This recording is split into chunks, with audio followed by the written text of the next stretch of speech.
आपल्यासोबत आहे शुभांगी. शुभांगी, नमस्कार आणि मनपूर्वक स्वागत तुमचं आवाज माझा चॅनलमध्ये.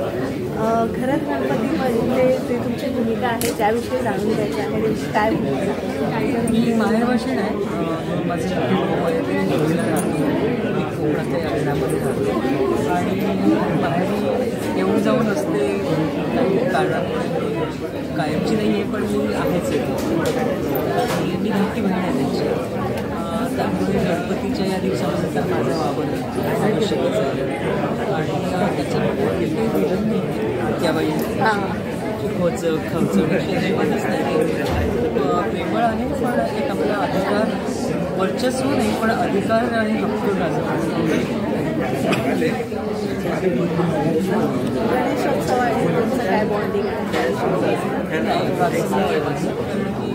माझ्या घरी काही लहानपणापासून मी मराठवाड्यात. त्यामुळे पश्चिम महाराष्ट्रामध्ये गणपतीचं प्रत्येक घरात आहे, प्रत्येक गल्लीमध्ये आहे, आपल्या नाक्यावर आहे. तसं काही मी तिथे पाहिलं. त्यामुळे त्या स्वरूपाविषयी मला काही फारसं आकर्षण नाही आहे. मला आकर्षण आहे कोकणातल्या. कोकणातला गणपती हा फारच मनोभावे केला जातो, खूप श्रद्धेने केला जातो, खूप आत्मीयतेने त्याची तयारी करतात. ते भिण्यासारखं प्रेम करतात माणसं. त्यासाठी ते महिन्याभर आधीपासून घराची साफसफाई असो, अन्नधान्याची तयारी असो, मोदकाची पिठी आधी तांदूळ वाळवून दळून आणणे, ही सगळी बायकांची कामं होतात. आणि जसं आपण दिवाळीला कपडे खरेदी करणे किंवा ह्या सगळ्या गोष्टी होतात, मला वाटतं कोकणामध्ये गणपतीचं जास्त तेव्हा सगळं बाप्पाला हे हवं, बाप्पाला ते हवं. म्हणजे एक लहान छान बाळ आपल्याकडे येताना आपण त्याच्यातून काय करूया काय नाही, ते फार लोभस आहे आणि मला ते खूप आवडतं. प्रत्यक्ष माझ्या आयुष्यात त्याचा अनुभव नसला तरी पण मी पाहिलेलं. आणि मालिकांच्या सेटवर आणि आता चित्रपटांमध्ये सुद्धा गणेशोत्सव तुम्हाला जवळून पाहता. हो, या चित्रपटामध्ये तर खूप अनुभवता आला. काही एकतर आम्ही खूप जण एकत्र होतो, पूर्ण महिनाभर तिथेच राहत होतो, तिथेच खाली होतो. तर काही ब्रेक नव्हता आमच्या एकत्र असण्याचा. आणि खूप तिथे घरामध्ये जो गणपती बसला होता त्याची खरंच रोज पूजा होती. म्हणजे नुसता सेटमधला नव्हता. म्हणजे जितके दिवस आम्ही होतो तितके दिवस परत तिथे पूजा झाली, सफाई झाली. असं नाही की एक सेटवरचा दोन हात पडला पाहिजे तेव्हा स्वच्छ केलं शॉर्ट केलं, असं नाही केलं. त्याची मनोभावे पूजा झाली. मालिकांमधला आणि चित्रपटांमधल्या चित्रीकरणामध्ये काय फरक आता तुम्हाला जाणवतो? मालिका आणि चित्रपटामध्ये नाही फरक तर काही जाणवत नाही. अर्थात आमचा आता हा चित्रपट आहे, त्याला जास्ती फोकस करून विचार केला जातो. कोणाच्या घरी कसं असेल, त्या फॅमिलीचं कसं असेल, किंवा आपण एक कोणी ते वर्ण काय चौकटला ते टिपिकल असते.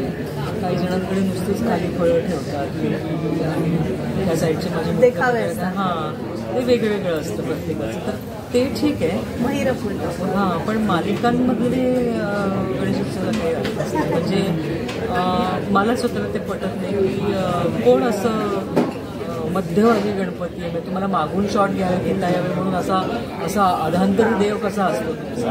आणि झेंडूच्या पाकळ्या अशा साईडला कोणाच्या घरात असतात तशा, कोणी असं ठेवत नाही.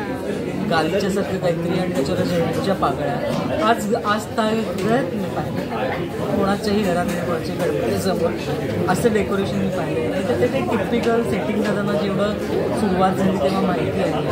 प्लास्टिकच्या झेंडूच्या माळा असतात, हे दिवे नसतात, त्याला पण एक काहीतरी शास्त्र आहे की दिवे असतात काय असतात.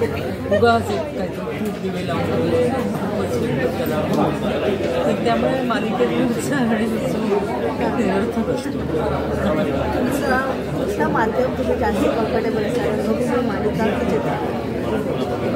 टेलिव्हिजन मला खूप आवडतं, खूप जास्त आवडतं अशासाठी की एकतर मी नाही घेत एवढं डिटेक्स, पण डिटेक्स करायला जास्त संधी असते, एवढं दडपण नसतं आणि तुम्ही डायरेक्ट लोकांच्या घरी घेऊन पोचता रोजच्या रोज तुमचा चेहरा. म्हणून मला ते खूप जास्त आवडतं. कारण की चित्रपट करायला मजाच येते. पण आता आम्ही केला केव्हा 2 वर्षापूर्वी केला, पण आज त्याचा टीझर झाला, मग वाट बघावी वाट बघावी लागते. लागते. पण ते छान आहे, पण मला मुळात मला नाटक आवडतं. पण आर्थिक गणित आपली फक्त नाटकामुळे नाही सुटत. त्यामुळे मला टेलिव्हिजन खूप आवडतं अशासाठी की तुम्ही डायरेक्ट जाऊ आणि दर दिवशी प्रेक्षकांना भेटीस येतात. आणि एक अभिनेत्री म्हणून तुम्ही कसा कुठल्याही भूमिकेचा असू अभ्यास कसा नाही. आता बेसिक काही गोष्टी असतात. एक ॲक्टर म्हणून तुमचं ऑब्झर्वेशन पाहिजे, कॉन्सन्ट्रेशन पाहिजे आणि इमॅजिनेशन.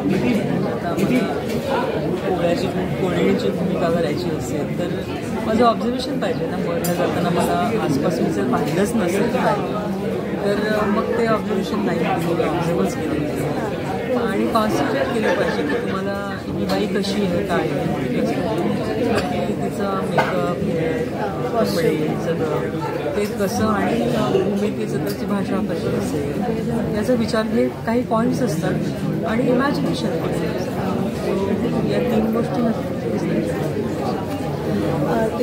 टिपरे या मालिकेमुळे तुम्ही घराघरात पोचलात आणि सगळ्यांच्या आवडत्या अभिनेत्री झाल्या. पण आता तरी सुद्धा नवीन जेव्हा भूमिका तुमच्या वाटेला येतात तेव्हा टिपरेंची भूमिका मध्ये डोकवली नाही. म्हणजे तो आग्रह असतो. म्हणजे टिपरे झाल्यानंतर मी गोव्याला जाऊन फिल्म केली आणि मला ते गोवन सगळं करायचं होतं. मग त्यांच्यासाठी त्याच्या बिर्याणी वेगळ्या आणि मी म्हटलं मी रोज एक फूल लावेल कारण गोव्याकडच्या एक फूल पाहिजे. तर मी हे सगळं करताना तो डिरेक्टर मला म्हणाला की तुम्ही काही विचार करू नका, तुम्ही फक्त टिपरे करा. अच्छा. तर मला खूप वाईट वाटलं त्याचं. पण आता तो डिरेक्टर आहे, मी गोव्याला जाऊन शूटिंग करते, निघून जाऊ शकतो. मी केलं. लगेच दुसऱ्या फिल्म आल्या क्षणी एका पत्रकाराने लिहिलं जोरात त्या टेकड्यामधनं बाहेरच आले. तर मी काय करू द्या.